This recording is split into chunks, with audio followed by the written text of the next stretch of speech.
Thank you, Sabrina. Two questions on North Korea and Ukraine. The first question, 3 days ago, North Korea launched a new hypersonic medium-range ballistic missile into the East Coast. And Kim Jong-un stated that it could effectively penetrate any defense barrier and inflict a serious military blow on the enemy, and specified Guam, a U.S. territory, as the target in case of a contingency. What is the Pentagon's reaction on that?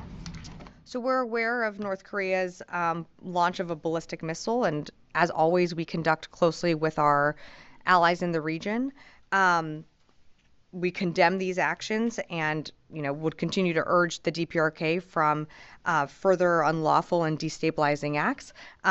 We've seen this type of behavior before, and while we don't assess that it presents a threat to U.S. forces, we're going to continue to monitor the situation. Is this a violation of UN Security Council also? Yeah, Janie, I think you've heard us say that previously many times before.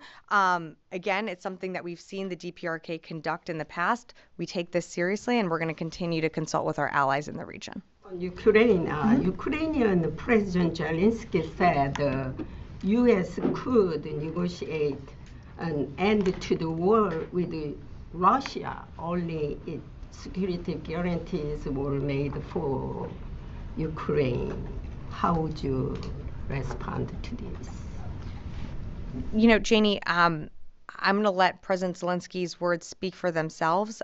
He is ultimately the one that is going to have to decide, how this war comes to a conclusion. That's not for us to dictate, and that's not for us to dictate those terms. What we are doing as the United States and as the Department of Defense is what the Secretary has done since April 2022, which is convene the UDCG and bring together partners and different coalitions to help Ukraine with what it needs, both in the short term and the long term in its battlefield requirements. So that's what you're going to see convene tomorrow. I'll leave it at that.